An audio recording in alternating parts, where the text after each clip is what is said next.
माँ, भैया देखो, मैं किसे आपसे मिलाने लाई हूँ। प्रिया ने कमरे में घुसते ही खुशी से अपने परिवार के लोगों को पुकारा। अरे कौन है भाई जो इतनी खुश नजर आ रही है मेरी बहना? भाई अमन पत्नी के साथ अपने कमरे से बाहर आते हुए बोला। अब तक माँ भी ड्राइंग रूम में आ चुकी थी। माँ, ये है मेजर वीर प्रताप सिंह जी। इनकी पुणे में पोस्टिंग है। प्रिया ने चहकते हुए अपने साथ आए एक लंबे कद के आकर्षक पर्सनैलिटी वाले व्यक्ति से सबका परिचय कराया। नमस्ते कहकर मेजर ने सबका अभिवादन किया।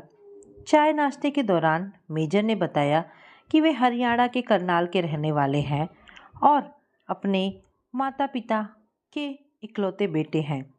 वे जाट परिवार से हैं और अभी तक कुंवारे हैं। नाश्ता करके मेजर प्रिया की ओर मुखातिब होते हुए बोले, अच्छा प्रिया, अब मैं चलता हूँ, कल मिलते हैं। जी अच्छा, कह प्रिया उन्हें बाहर तक छोड़ने गई। 2-4 दिनों में तुम्हें अपने माता पिता से मिलवाने की कोशिश करता हूँ, मेजर ने अपनी कार में बैठते हुए कहा। जब प्रिया अंदर आई तो माँ, भाई और भाभी सभी को अपनी ओर गुस्से से देखते हुए पाया। कौन थे ये जनाब दीदी और हमसे मिलवाने का क्या मतलब था? भाभी व्यंग्यात्मक स्वर में बोली। माँ, ये सेना में अधिकारी हैं, उम्र में मुझसे 10 साल बड़े हैं, इसलिए आपसे मिलवाने लाई थी। एक सांस में सारी बात कहकर प्रिया अपने कमरे में चली गई। यह सुनकर घर के तीनों सदस्यों को जैसे सांप सूंघ गया। सब हैरान से एक दूसरे को देखने लगे। दिमाग खराब हो गया है इस लड़की का। अब इस उम्र में शादी करेगी और वह भी गैर जाति के लड़के से। हमारी तो बिरादरी में नाक ही कट जाएगी। माँ अपना सिर पकड़कर बोली। बाहर आने दो, मैं बात करता हूँ इससे। भाई अमन बोला। ननद रानी का तो दिमाग ही फिर गया है। शादी, वह भी इतनी बड़ी उम्र के इंसान से। भाभी धारिणी भी कहाँ चुप रहने वाली थी। भाभी, क्या बुरा कर रही हूँ मैं? इस संसार में सभी तो शादी करते हैं। आप भी तो शादी करके ही इस घर में आई हैं। फिर उम्र से क्या फ़र्क पड़ता है? मेरी उम्र भी कौन सी कम है। कमरे से बाहर आते हुए प्रिया बोली। अच्छी भली तो चल रही है तेरी ज़िंदगी, क्यों उसमें आग लगा रही है? एक तो पिछड़ी जाति का लड़का और फिर उम्र में भी तुझसे 10 साल बड़ा। ना शक्ल ना सूरत। तुझे उसमें क्या दिखा जो शादी करने की सोच ली? तेरे आगे कहीं नहीं लगता वह। माँ ने समझाने की कोशिश की। ठीक है ना माँ, सारी ज़िंदगी तो आप सबके हिसाब से ही चली, अब कुछ अपने मन का भी करने दे, कह प्रिया नहाने चली गई। उस दिन से घर में जैसे तूफान आ गया। सुबह उससे किसी ने बात नहीं की। वह चुपचाप नाश्ता करके ऑफिस चल दी। तभी मेजर का फ़ोन आ गया। Hello, good morning dear, how are you? नींद आई भी या नहीं? मैं ठीक हूँ, प्रिया ने उत्तर दिया। क्या हुआ? कुछ मूड ठीक नहीं है? Any problem? प्रिया को रोना आ गया। बोली, घर में कल आपके जाने के बाद जमकर कोहराम मचा। कोई मेरी शादी नहीं कराना चाहता। ऐसा मैंने क्या कर दिया? वह रुआंसे स्वर में बोली। कोई बात नहीं, तुम उदास ना हो, ये सब हम बाद में हल कर लेंगे। कल मम्मी पापा आ रहे हैं अपनी लाडली बहू से मिलने, तुम तैयार रहना, मेजर ने उत्साह से कहा। यह सुन प्रिया एकदम चौंक कर अपने आंसू पोंछते हुए बोली, कल? कल मैं कैसे कर पाऊंगी सब? तुम्हें करना ही क्या है, बस तैयार होकर कल 11 बजे होटल ताज पहुंच जाना, मैं वहीं मिलूंगा। जी वे सब तो ठीक है, पर मैं बहुत नर्वस फील कर रही हूँ, प्रिया ने थोड़ा घबराते हुए कहा। अरे, इसमें नर्वस होने की क्या बात है? मेरे माता पिता बेहद सीधे साधे हैं। वे कब से अपनी बहू के लिए तरस रहे हैं। बस मैं ही शादी के लिए तैयार नहीं था। उनका बस चले तो आज ही शादी करके तुम्हें घर ले जाएं। ठीक है, तो कल मिलते हैं, कहकर मेजर ने फ़ोन काट दिया। शाम को ऑफिस से घर आकर प्रिया कॉफ़ी का मग लेकर बालकनी में आ खड़ी हुई। उसका मन आज से 6 माह पहले मेजर से हुई पहली मुलाकात पर चला गया था। होश संभालते ही घर की जिम्मेदारियों को निभाते निभाते वह अपने बारे में सोचना ही भूल गई थी। बस माँ, भाई, भाभी, भतीजा ही उसकी दुनिया थे। पर पिछले कुछ दिनों से घर वालों का बर्ताव और कुछ कानों में पड़ी बातों ने उसके मन को बुरी तरह आहत कर दिया था। तभी उसे समझ आया कि घर में सब अपने अपने में मशरूफ़ है, सभी को उसके पैसे से मतलब है, न कि उससे। वह तड़प उठी थी जब मौसी ने माँ से उसकी शादी के बारे में बात की थी। तब माँ बोली थी, अरे जीजी, प्रिया का ब्याह हो गया तो हमारी ज़िंदगी तो नरक हो जाएगी। अमन की तो नौकरी लगती छूटती रहती है, शादी के बाद ससुराल वाले मायके की मदद तो नहीं करने देंगे ना। माँ की बातें सुनकर प्रिया के पैरों तले की जमीन खिसक गई। एक सप्ताह के गंभीर मंथन के बाद वह किसी नतीजे पर पहुंची। तभी उसे एक दिन ऑफिस जाते समय मेट्रो में अपने बचपन की सहेली निशा मिल गई। प्रिया की आप बीती सुनकर निशा गुस्से से भरकर बोली, तू अभी तक उन सबको ढो रही है? अंकल थे तब तू कमाऊ पूत थी, और अंकल के जाने के बाद सबके लिए मात्र सोने के अंडे देने वाली कमाऊ मुर्गी बनकर रह गई है, जिसे तेरे घर वाले शादी कर हलाल नहीं करना चाहते हैं। अब मैं तेरी एक नहीं सुनूंगी, बस तू अभी मेरे साथ चल। कहकर वह उसे अपने एक जान पहचान के मैरिज ब्यूरो ले गई और फिर उसका वहां शादी के लिए रजिस्ट्रेशन करवा दिया। मैरिज ब्यूरो से एक माह बाद ही प्रिया के पास फ़ोन आ गया और तब उसकी मेजर वीड से मुलाकात हुई। वे उसे पहली मुलाकात में ही भाग गए थे। बिना लाग लपेट के उन्होंने प्रिया को बताया कि वे 42 साल के होकर भी सिर्फ इसलिए कुंवारे हैं कि वे अपनी नौकरी में मशरूफ़ थे। अपनी पोस्टिंग पर उन्हें परिवार को ले जाने की मनाही थी। छुट्टी भी बहुत कम मिलती थी। माता पिता की देखभाल के लिए किसी भी लड़की को ब्याह कर ससुराल में छोड़ना उन्हें पसंद नहीं था। अब उनकी पोस्टिंग पुणे में है और वे परिवार को अपने साथ रख सकते हैं, इसलिए शादी को तैयार हो गए हैं। प्रिया के बारे में सब सुनकर उन्होंने कहा, आप जैसी जिम्मेदार लड़की से कौन शादी नहीं करना चाहेगा? आपको अपने घर लाकर मैं और मेरे माता पिता खुद को धन्य समझेंगे। मेजर साहब से होटल में मिलने के बाद प्रिया ने वहीं से निशा को उनके बारे में बताया तो वह खुशी से बोली, अब देर मत कर, भले ही तुझसे उम्र में 10 साल बड़े हैं, जाति और कल्चर अलग है, पर उससे कोई फर्क नहीं पड़ता। तुम दोनों समझदार हो तो अपना सब कुछ लुटा कर भी परिवार वालों की सगी नहीं हो सकती। वे सिर्फ अपना मतलब निकाल रहे हैं। शादी करके अपना घर परिवार बसा और अपनी ज़िंदगी जी। मेजर वीर से कुछ मुलाकातों में ही उसकी समझ में आने लगा कि जीवन साथी के साथ ज़िंदगी बिताने का आनंद क्या होता है। खुद को अंदर से मजबूत करके और शादी का पक्का मन बनाने के बाद ही उसने मेजर वीर को अपने परिवार वालों से मिलवाया। अगले दिन सुबह प्रिया फिरोजी रंग की शिफॉन की साड़ी पर हैदराबादी मोतियों का सेट पहनकर घर से निकली तो माँ और भाभी उसे खा जाने वाली नज़रों से देख रही थी। ताज होटल के कमरा नंबर 403 के बाहर पहुंचकर घंटी पर हाथ रखते समय उसका दिल जोर जोर से धड़क रहा था। उसे लग रहा था मानो वह जिंदगी का सबसे बड़ा इम्तिहान देने जा रही हो। जैसे ही दरवाज़ा खुला, मेजर वीर सामने खड़े थे। वे उसका हाथ पकड़कर उसे अंदर तक ले गए। उसे देखते ही उनके माता पिता खड़े हो गए। उसने हाथ जोड़कर उनका अभिवादन किया। मेजर वीर की माँ ने उसे अपने गले से लगा लिया और फिर बोली, कुदरत का लाख लाख शुक्र है जो उसने हमें इतनी प्यारी लड़की बहू के रूप में दी। इस दिन के लिए मेरी आंखें कब से तरस रही थी। बैठो बेटा, आराम से बैठो। मेजर वीर के पिता ने उसके सिर पर प्यार से हाथ फेरते हुए कहा। प्रिया लजाते हुए सामने रखे सोफे पर बैठ गई। बेटा, हम तुमसे कुछ नहीं पूछना चाहते, हमें वीर ने सब बता दिया है। हम बस तुम्हें एक बार देखना चाहते थे।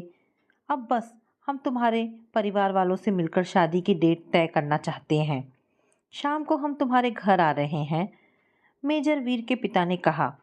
जी, जैसा आप ठीक समझे, प्रिया सिर नीचा किए हुए शर्माते हुए बोली। हल्के फुल्के चाय नाश्ते के बाद वह घर आ गई।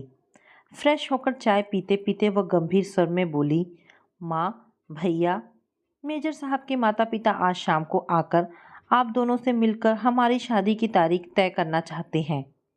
शादी? कैसी शादी? हमें यह शादी मंजूर नहीं है और ना हम ऐसी किसी शादी में शामिल होंगे। हम ऐसी किसी और जाति की बेमेल शादी नहीं होने देंगे। भाई अमन तो मानो अपना आपा ही खो बैठा था। पर मैंने तय कर लिया है भैया कि मैं मेजर साहब से ही शादी करूंगी। प्रिया दृढ़ता से बोली। यह सुनकर अमन भी तेज आवाज में बोला, मैं बरसों से पापा की बनी बनाई इज्जत को मिट्टी में नहीं मिलने दूंगा। कुछ तो बोलो माँ, आप क्यों चुप बैठी हो?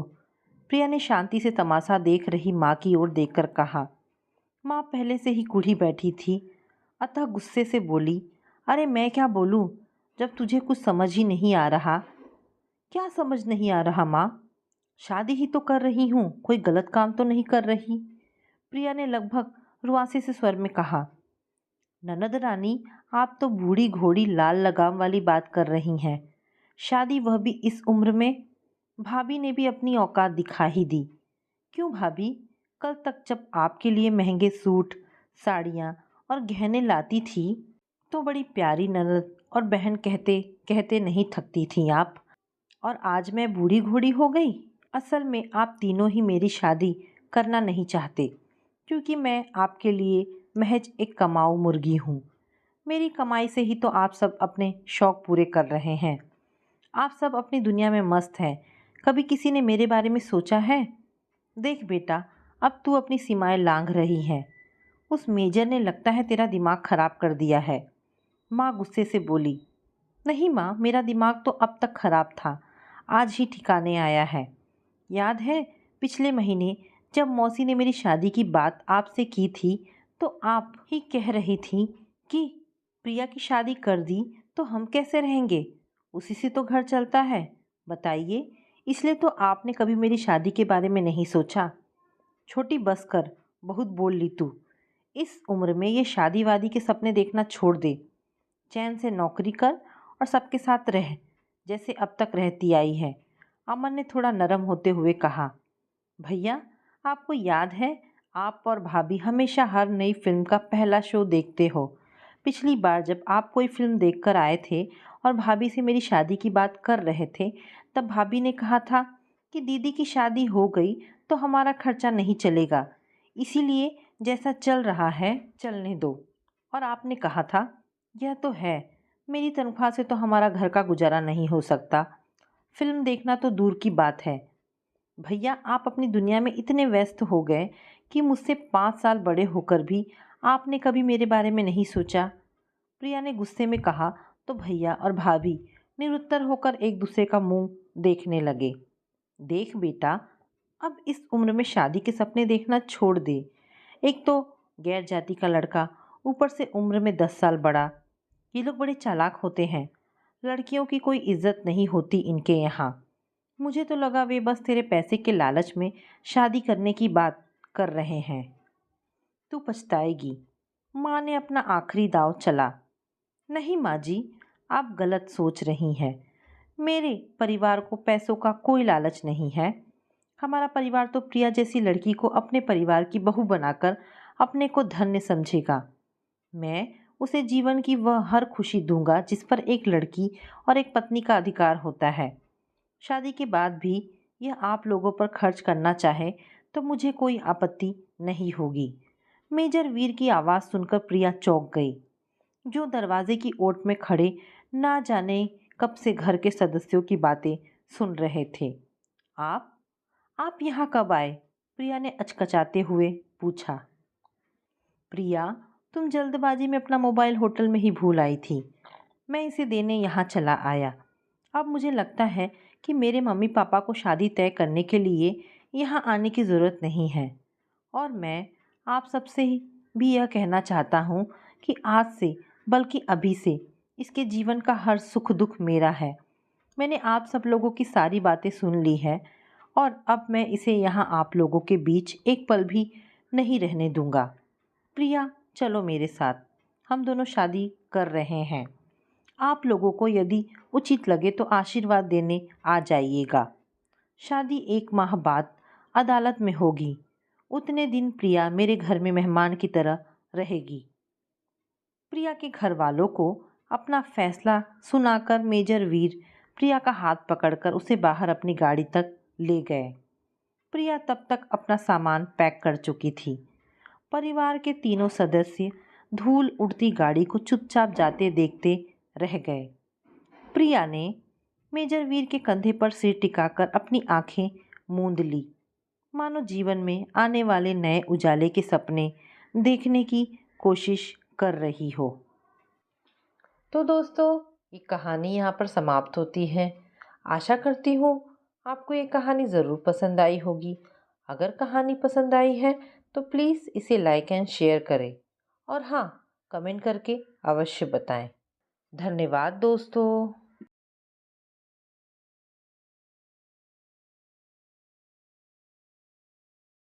सरला जी का बेटा सुमित अपनी माँ की पसंद से शादी करने से मना कर देता है। वह कहता है अगर मैं शादी करूँगा तो सिर्फ सलोनी से। सरला जी उसे समझाते हुए कहती हैं, देख बेटा, तुझे पूरी दुनिया में वो काली कलूटी ही पसंद आई। माँ, उसका नाम सलोनी है, आप क्यों बार बार काली कहती हो? सुमित ने कहा, काली है तो काली ही कहूँगी ना। दरअसल सरला जी को अपनी सोसाइटी की इज्जत की पड़ी थी। सरला जी की सभी सहेलियों की बहुएं गोरी थी। उन्हें इस बात की फिक्र थी कि अगर उनके बेटे की बहू काली आ जाएगी तो लोग क्या कहेंगे। मैं कभी उसे इस घर की बहू नहीं बनाऊंगी, तू देख लेना। सरला जी ने अपना फैसला सुनाते हुए कहा, माँ, शादी मुझे करनी है, लोगों को नहीं। मैं शादी करूँगा तो सिर्फ सलोनी से, वरना किसी भी लड़की से नहीं करूँगा। सुमित भी अपनी जिद पर अड़ गया। सलोनी, जैसा नाम वैसा रूप, सांवला रंग, बड़ी बड़ी आंखें, घुंघराले बाल, बस रंग ही सांवला था। सुमित पिछले 5 सालों से उसे जानता था।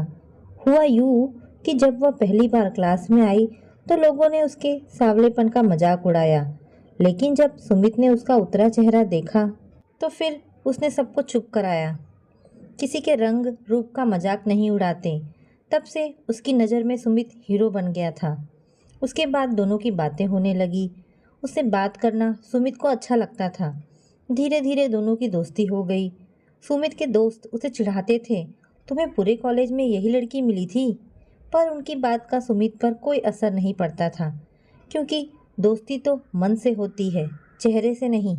दोनों की दोस्ती कब प्यार में बदल गई, इस बात का एहसास तब हुआ जब सुमित ग्रेजुएशन के बाद MBA के लिए बाहर चला गया। जब सुमित ने प्यार का इजहार किया तो सलोनी की आंखों से खुशी के आंसू छलकने लगे। उसने कहा, प्यार तो मैं भी करती थी, पर कहा नहीं। मुझे डर था कहीं मैं इजहार करके अपने दोस्त को ना खो बैठूं। अब तो दोनों की बातें और मुलाकातें भी होने लगी। हमेशा सलोनी पूछती थी, क्या तुम्हारे घर वाले मुझे अपनाएंगे? सुमित कहता, क्यों नहीं अपनाएंगे, मेरी पसंद को मना नहीं करेंगे।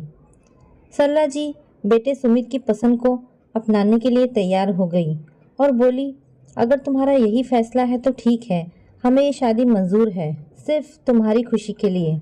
सुमित ने माँ को खुशी से गले लगा लिया। फिर दोनों की शादी होती है। दोनों बहुत ही खुश थे। माँ ने बहू के स्वागत में पूरी तैयारी की थी, लेकिन मन से नहीं। ये बात सलोनी भी जानती थी। जब माँ ने मुंह दिखाई में उसे गहने दिए तो उसने कहा, माँ, ये गहने आप मुझे उस दिन देना जिस दिन आप मुझे दिल से बहू मानेंगी। सलोनी ने एक अच्छी बहू की तरह पूरे घर को संभाल लिया था। माँ का वो पूरा ख्याल रखती थी। धीरे धीरे माँ के दिल में उसके लिए प्यार पनपने लगा था। एक दिन सरला जी की तबीयत ज़्यादा खराब हो गई। सलोनी ने उनकी सेवा में रात दिन एक कर दिया था। उसकी सेवा का नतीजा था कि सरला जी जल्दी ठीक हो गई। उस दिन से सरला जी सलोनी को दिल से बहू मान चुकी थी।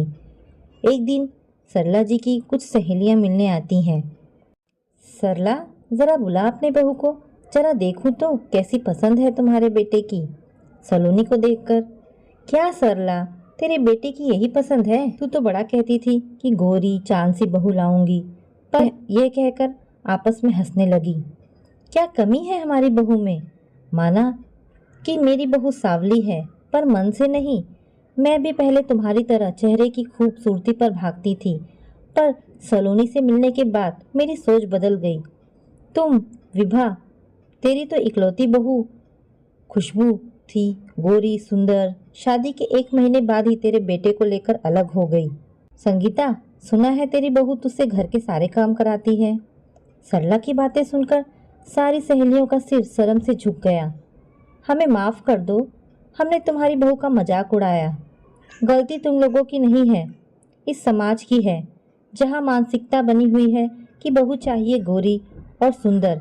हमारी सोच बदलेगी तभी समाज बदलेगा। तो दोस्तों, ये कहानी आपको कैसी लगी? अगर आपको कहानी पसंद आई हो तो प्लीज़ इसे लाइक एंड शेयर करें। धन्यवाद दोस्तों।